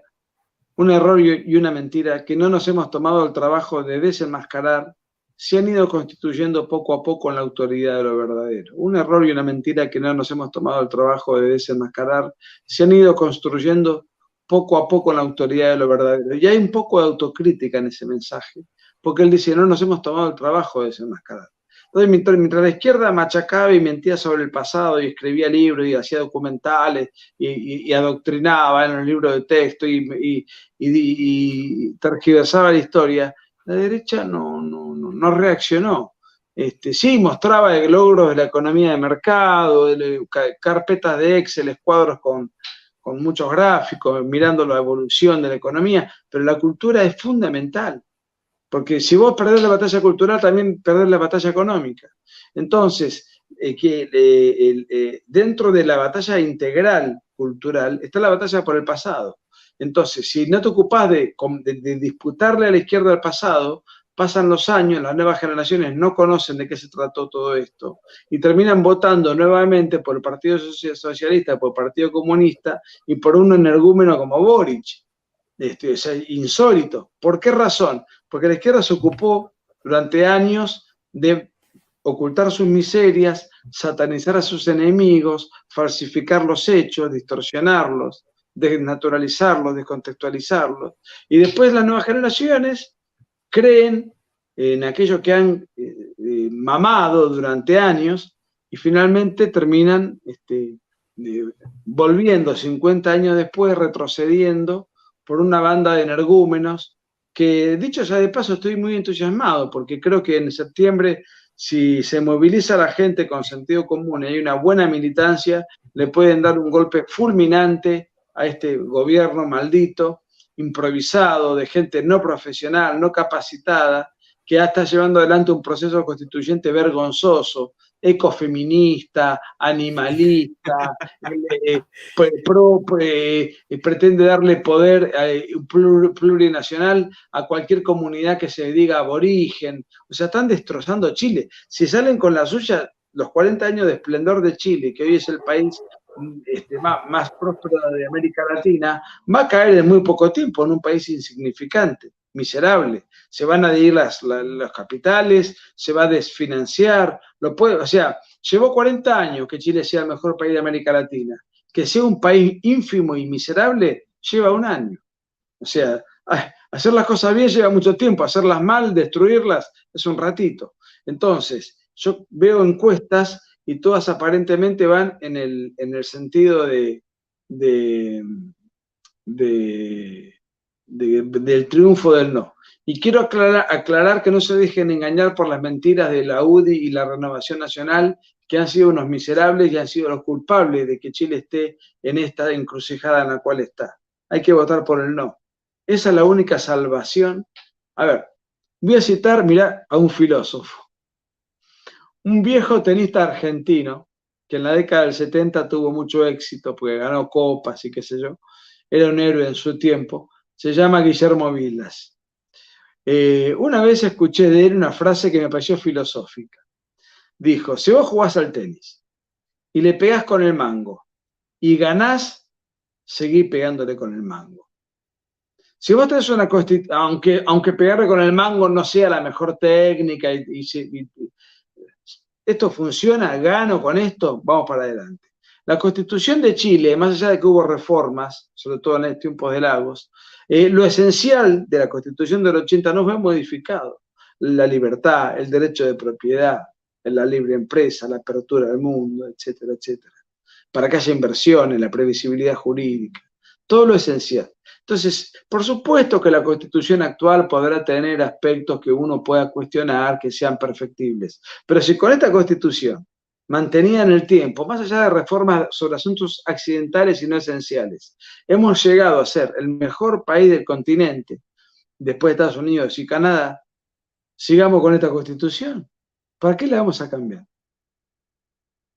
Por la protesta del aumento de un boleto que hizo Vallejo, y Boric y otros activistas menores, tipos no preparados, no capacitados, una estudiantina revoltosa que le arrancó al tibio inútil de Piñera una constitución. No, hay que seguir con aquello que la historia ha demostrado que es bueno y fecundo y que funciona. Y Chile ha funcionado durante 40 años. ¿Quieren dejar de funcionar? ¿Quieren votar esta incertidumbre escandalosa de inútiles, improvisados e ideólogos que quieren destrozar un país próspero? Un país que llegue a ser del primer mundo, probablemente el único de América Latina. O sea, es de locos. Es destruir aquello que la experiencia chilena les ha demostrado, el envión hacia la prosperidad y el esplendor, y lo quieren reventar porque un puñado de ideólogos están con sus imbecilidades a cuesta. Bueno, me parece que va a ganar el no, y están preocupados, por eso están diciendo, bueno, si perdemos hacemos otra. Es como si Pinochet, cuando pierde el plebiscito, hubiese dicho, bueno, como perdí, hago otro. O sea, Claro. son una lacra, son verdaderos enemigos de la chilenidad. Es que ellos no son chilenos, don Nicolás. Ellos no son chilenos. Pueden haber nacido acá en Chile, pero detestan Chile. Son peor, y perdóneme que lo diga, son peor que el peruano, el boliviano o el argentino que más detestan a Chile. Incluso esas tres personas, yo creo que aman más a Chile que los comunistas que nosotros tenemos acá. Y obviamente a usted le pasa lo mismo y a los peruanos les pasa lo mismo. O sea, los comunistas detestan sus propios países, detestan sus patrias, y peor aún, los progres son gentes que yo siempre me pregunto, ¿qué hacen acá? O sea, ¿cómo están en un lugar, cómo son tan sadomasoquistas para estar en un lugar que detestan? Pero mire, fíjese lo que dice Nelson Valenzuela, que es para usted directamente, dice, no estoy pudiendo comprar o reservar el libro justo ahora. No sé. Eso es lo que está diciendo. Si se mete en mi Instagram, por ejemplo, si se meten en mi Instagram, en el rubro historias, ahí van a ver que una de las historias indica cómo comprar el libro, y dónde hay que linkear, etcétera, etcétera. Hay que y les digo más. A ver, vamos a ver. Además se pueden meter en la página de la revista Individuo en Instagram, y ahí también la compran. Pero hay una página en internet, www, que se llama entrezorroserizos.com. entrezorroserizos.com, y ahí lo compran. Lo compran a bajo costo y en unos días ya se lo envían a su casa. Es una preventa, por eso tiene un precio promocional. Lo pueden comprar en este momento a través de mi página en internet, en Instagram, en las historias, o en la página entrezorroserizos.com, o en la página de Instagram de la revista Individuo, o en mi página de Instagram en las historias. Sí, se puede. Ahí está. Después usted me manda todos los datos por WhatsApp y yo se lo difundo. Pero no sé cuánto tiempo más queda, pero para dejar de fastidiarlo. Pero la cuestión es que para ir terminando con este directo, y espero tenerlo nuevamente en este canal, es, ¿usted cree que lo que estamos viviendo hoy en día acá en Chile, porque obviamente es mucho más, entre comillas, objetivo, porque uno es un observador de afuera, lo que está pasando acá en Chile es muy similar a lo que está pasando, mejor dicho, lo que pasó en el periodo de Allende? Hay mucha gente que dice que el gobierno de Boric es como una OP 2.0. ¿Qué le parece a usted que ha estudiado ese tema? Yo creo que Boric está, hay muchas diferencias. Primero, Allende era un político profesional, fue diputado, fue ministro, fue senador, presidente del Senado, sí. Y duplicaba en edad a Boric, casi, creo que tenía 63, sí. 64 años. Era un hombre mucho más maduro. Además había recibido universitariamente de médico, cosa que el propio Boric no se recibió, según él, por tener problemas mentales. Se le atribuyen a Boric problemas con los estupefacientes, por eso anda siempre mostrando que no es así, exámenes de orina. En Argentina nos conocemos entre todos, cada uno sabe quién es quién. Imaginémonos también en Chile. Tienen menos habitantes, se deben conocer entre todos y cada uno sabrá la debilidad del otro. Entonces, Boric, primero, no tiene un título universitario. Segundo, surgió de una agitación estudiantil. Tercero, no tiene ninguna experiencia en la función pública que sí tenía Allende. Cuarto, en ese momento Allende estaba apoyado por Cuba en una época fuerte, donde Cuba era muy influyente, con una capacidad revolucionaria muy potente, y de hecho mandó milicianos y numerosos guerrilleros a Chile, y muchos guerrilleros chilenos se entrenaron en los campos de concentración cubanos, cosa que también la tengo perfectamente comprobada, y además Allende estaba subvencionado por la Unión Soviética. Yo creo que Boric está que no sabe bien cómo pararse. Por un lado, tiene su inequívoca admiración por el extremismo comunista, pero en los foros internacionales condenó a Cuba por tener presos por pensar distinto. O sea que yo creo que no sabe cómo pararse y advierte que llevar sus ideas al extremo están generando un repudio y un rechazo en la población. Por eso, los extremistas de la convención han generado un espanto en Chile. Por eso se cree que van a perder y ya están abriendo el paraguas diciendo, bueno, si perdemos vamos de vuelta, hacemos otra. Entonces, ¿qué quiere decir esto? Que Boric no sabe qué hacer. Está, por un lado, tironeado por los extremistas y por el otro lado advierte que ese extremismo le va a hacer perder la constituyente y, hablémonos, como decimos en Argentina, a calzón quitado. El plebiscito de la constituyente también es un plebiscito de la gestión de Boric. Entonces, Boric está plebiscitando su gestión y ninguna encuesta lo da como ganador. Entonces se da cuenta que si bien él es un extremista, pero al mismo tiempo no sabe si apoyar el extremismo, él lo es, y el extremismo le dio ese poder, pero no sabe bien si apoyarlo o si hacerse el moderado, porque está como desorientado. Y de hecho he visto por ahí y leído que han tratado, están desorganizados y desorientados, quieren poner a Chayanne como que los apoya, pero después a un equipo deportivo y después eso queda mal y cae peor en la opinión pública y entonces, o sea, yo creo que Boric está muy confundido. Es un tipo mentalmente confuso, sin experiencia, pone gente no preparada. ¿Cómo puede ser que la nieta de Allende, que creo que es bióloga, mande a las Fuerzas Armadas cuando no tiene la más pálida idea ni de geopolítica, ni de armamentos, ni de nada? Bueno, la gente que tenía Allende, equivocadísima y a mi juicio corrupta y temible, pero profesionalmente eran de un bagaje intelectual y político muy superior al que tiene Boric. Yo a Boric lo veo débil, y además hay una cuestión. Allende asume con 1/3, pero en los primeros meses él tuvo una popularidad, porque todos los presidentes nuevos tienen una popularidad durante el primer paso. Bueno, Boric asumió ahora y está en las encuestas arruinado.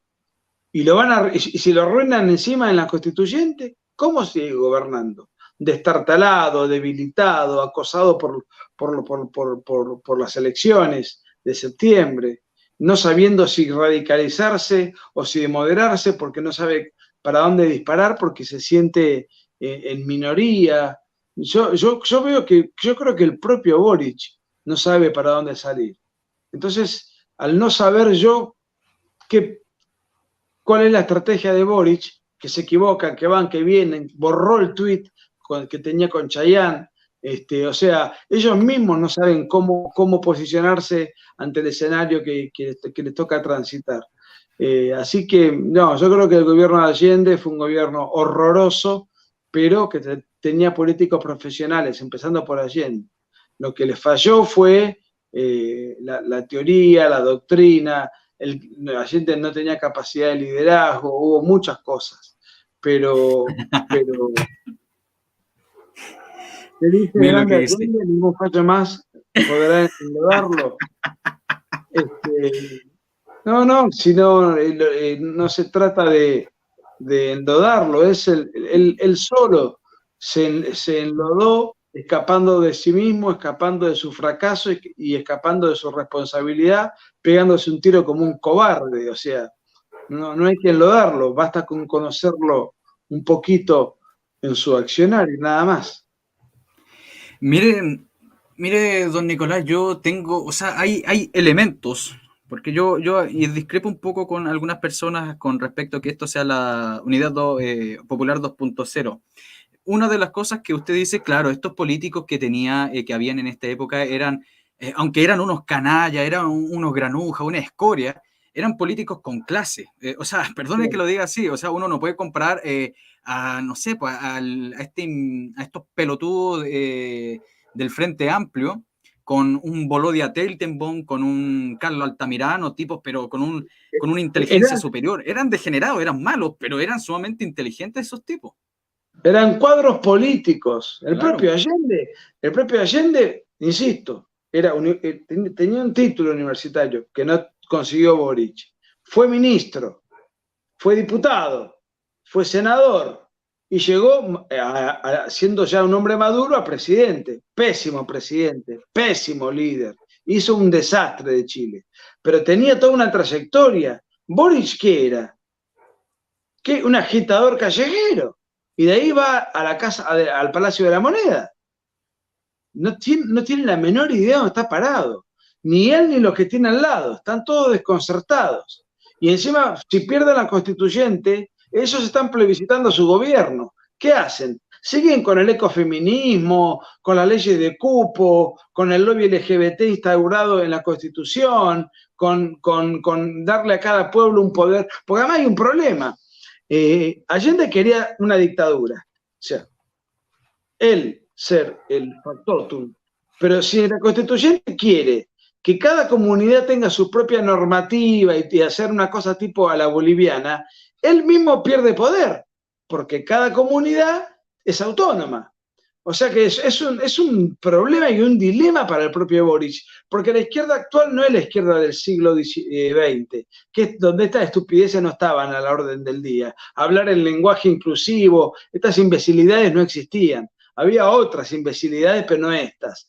En cambio, estas que son parte constitutiva de la nueva izquierda, te disgrega mucho al país, te lo transforma casi en un estado fallido. Entonces, al propio Boric se le recorta el poder de alguna manera. Entonces, él no sabe qué hacer. Si avanzar para apoyar la constituyente, si alejarse de la constituyente, si recostarse en Cuba, si condenar los presos de conciencia que hay en Cuba, si poner el tuit de Chayanne, si sacar el tuit de Chayanne. Yo lo veo a Boric en un desconcierto, muy confundido. Y esa confusión es funcional a que la derrota política de septiembre sea más contundente de la que hoy hablan las encuestas. Ojalá que no me equivoque. Dios quiera, don Nicolás. Pero justamente esos elementos son similares. Otra cuestión similar del periodo de la UP con hoy en día son la impunidad de los elementos de extrema izquierda. O sea, a un personaje de derecha que marchaba y se le lanza una antifa y este otro se defiende, le meten 20 años preso, un ejemplo.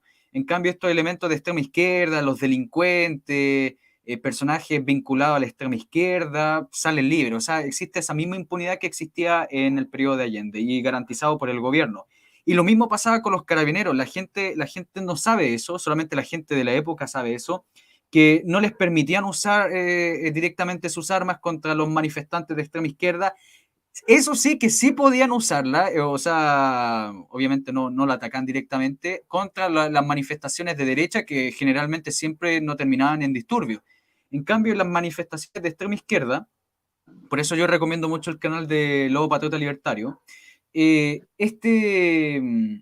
los carabineros no podían ni tocarlo, o sea, ni con el pétalo de una rosa podían tocar a los antifas de la época, a esa gente. Entonces eso también se está viendo hoy en día. La diferencia es que en el gobierno de Allende, la cuestión progresista, posmoderna, todas las porquerías que vivimos hoy en día, y usted ha estudiado bastante profundo eso, prácticamente no existía porque no era tema de la agenda.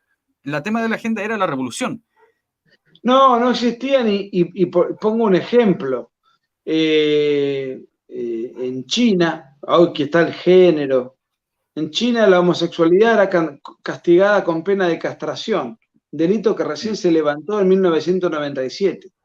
En la Unión Soviética la homosexualidad era castigada con el artículo 121 del Código Penal soviético, con 5 años de trabajo forzado en los campos de concentración de la Siberia.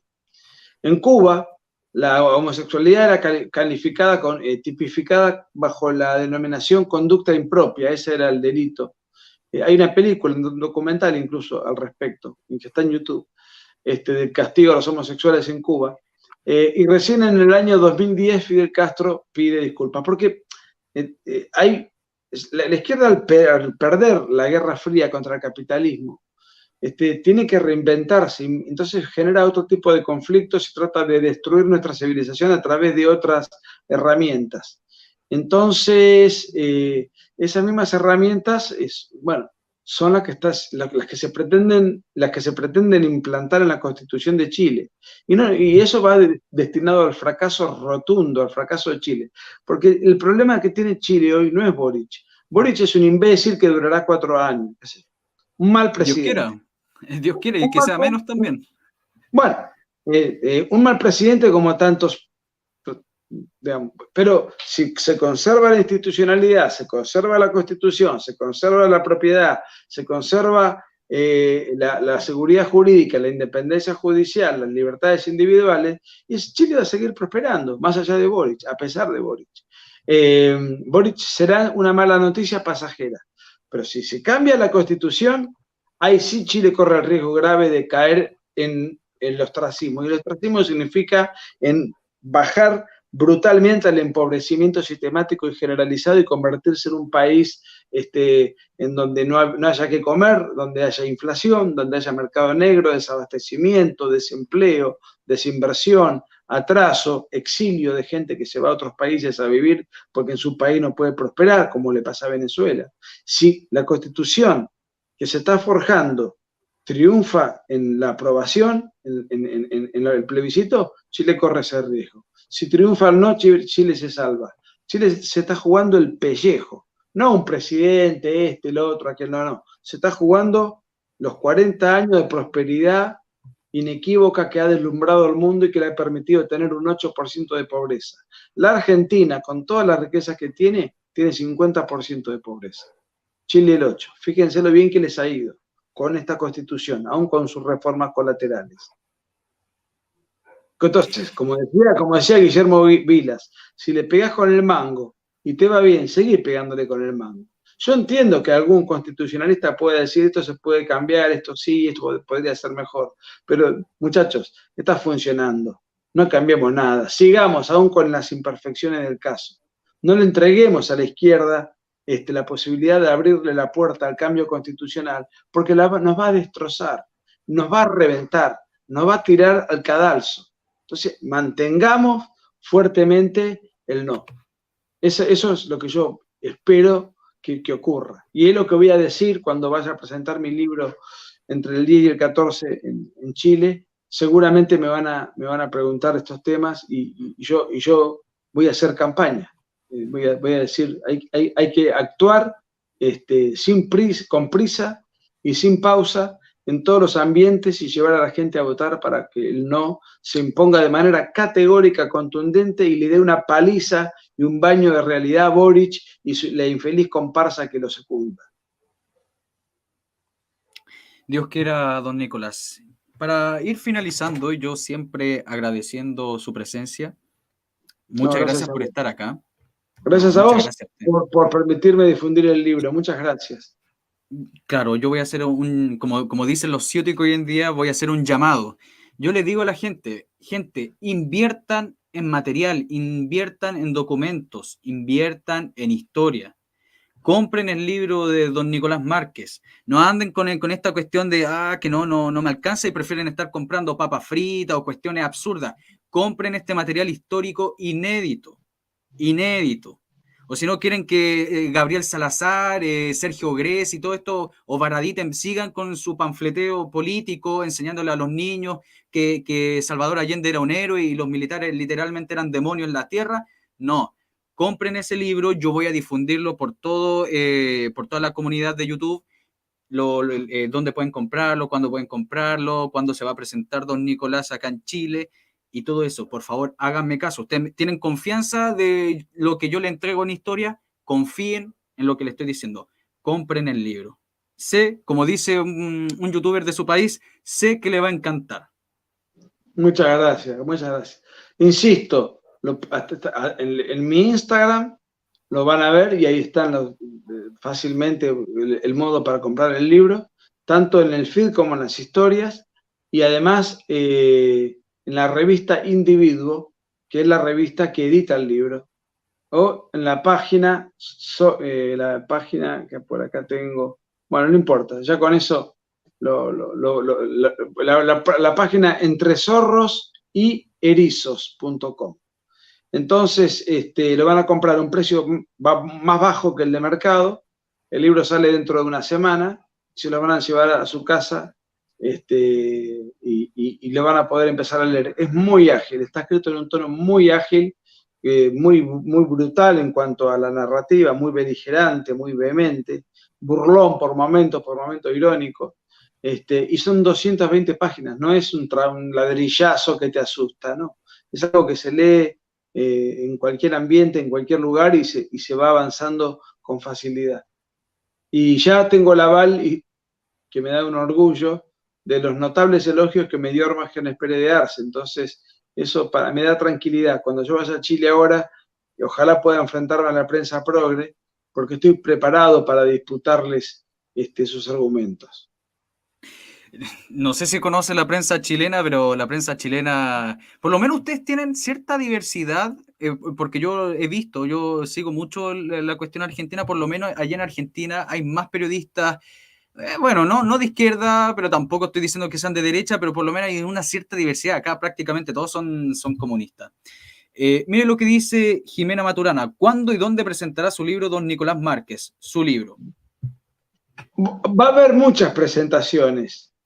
La que se va a hacer en Santiago va a ser el día 11 en Vitacura. Pero si ustedes siguen a la revista Individuo, perdón que sea insistente, ellos seguro van a postear y a estar en constante difusión del evento. En mis redes van a estar en todas, así que síganme a mí, Nicolás Márquez Noriega. Ahí me siguen y van a estar, y todas las novedades que aparezcan van a ser enseguida posteadas con fuerza y con destaque para que vaya la mayor cantidad de amigos chilenos posible. Y quiero hablar, pero quiero también que el público me haga preguntas. Ojalá que ese sea el espíritu de los organizadores, no lo sé, no sé cómo es la agenda.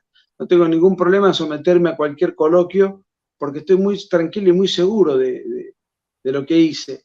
Y creo que Allende fue un dictador comunista que había que destituir y que le hizo un daño enorme a Chile. Tengo todos los argumentos y documentos. Entonces, esa es la tesis del libro. Y no es la tesis del presidente bueno, bonachón, progresista, empático con los vulnerables, no. Fue realmente un tipo sumamente dañino para su país. Y ni siquiera tuvo la entereza y la virilidad para enfrentar su fracaso y la adversidad. Se escapó de sí mismo, se escapó de su responsabilidad política, moral, etcétera, por el desastre que hizo Chile, escapándose con un tiro. Una actitud que a mi juicio es otra mancha más en su lamentable prontuario. Mire, yo, para ir despidiendo definitivamente esto, yo creo que, y voy a ocupar también de una frase ciútica, hablo por todos, por lo menos de la gente que está acá, y le agradezco que haya escrito ese libro, porque es bastante triste de que ningún chileno haya hecho eso. Me cuento yo también, pues yo soy un profesor de historia, no llevo tanto tiempo tampoco en esto, pero le agradezco que usted haya escrito ese libro, estimado Nicolás, y téngalo por seguro que vamos a hacerle harta campaña a ese libro. Entonces, muchas gracias por estar acá en el canal. Si usted me da un minuto después que termine el directo para conversar una cosita y terminamos eso. Pero muchas gracias por estar acá, Nicolás. Muchas gracias a la gente que está acá presente. Le agradezco mucho. Difunda este contenido, por favor, que no se quede acá. Muéstranselo a sus hijos, al joven que tiene 14 años, 16 años, 21 años, porque ese es a donde los profesores comunistas van. Ahí van. A esos niños le enseñan que Allende fue el salvador del mundo, que literalmente era casi un segundo Mesías, un segundo Cristo. muéstrenle en estos directos, muéstrenle el contenido de don Nicolás, hagan eso. Cuídense mucho, nos vemos el martes si Dios quiere. Y este es su canal El Viejo de Historia. Hasta luego. Gracias.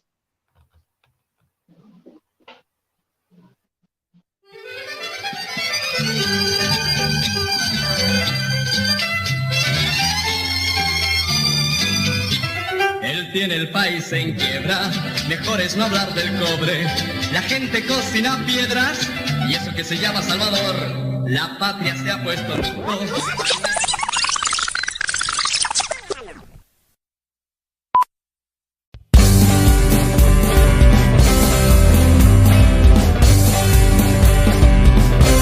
Él tendrá el país en quiebra, mejor invertir en dólar. La gente aún no lo entiende y es porque admira a Salvador.